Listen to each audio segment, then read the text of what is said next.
I started Miracles Coaching because I realized that trying to change on my own is entirely possible, entirely doable, but I'm going to move at a slow pace.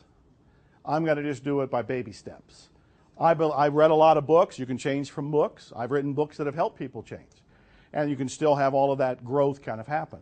But I found out that if I want the warp speed accelerated change where things really happen different for me and I move out of the muck that I have created from my belief system, then I need a coach. And not just any coach. I decided I wanted to create Miracles Coaching. And we've had this going 5 years since I started it, and the last few years up in Prosper and so forth. It is one of the most powerful, transformative systems that you'll ever come across. And one of the beauties of this is not only do you have an ally, you have a support team. And I think that's one of the secrets to making a change is you got somebody who believes in you.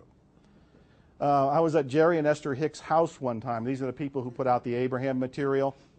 And there was a quote on the wall, which I'm not going to remember the exact quote, but it was from the old Western, from the Virginian.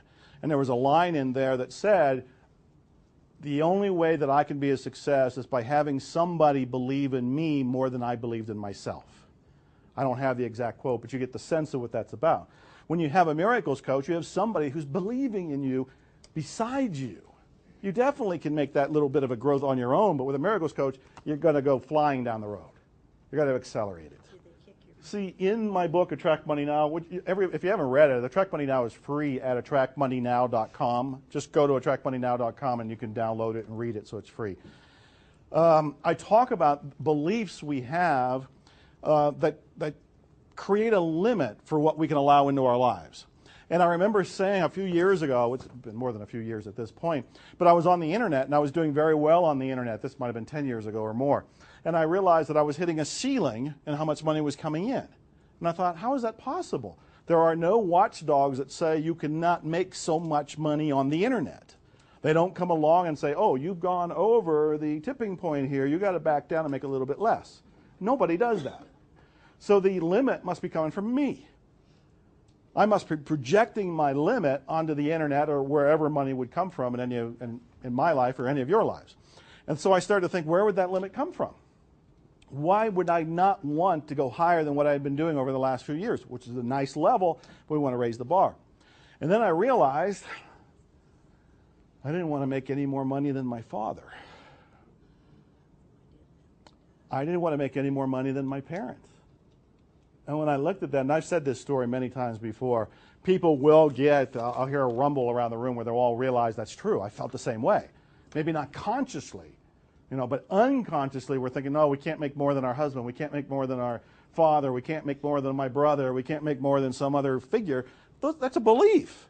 It's not a fact, right? If it's a fact, it would be true for every single person, in every case, everywhere. It's a belief. So I looked at that belief and I thought, what does my father really feel? Proud. And if I did better than him, better being a relative term, how would he feel? He'd be happy.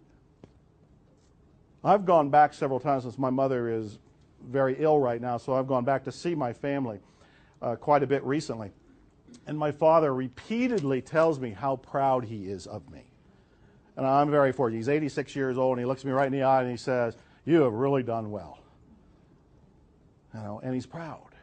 Things that you long to hear from your folks. But I had to wrestle a dozen years ago with the idea, oh, that ceiling is invisible because I'm projecting what other people will think if I make more than what I was currently making. And in this case, with me, it was my father.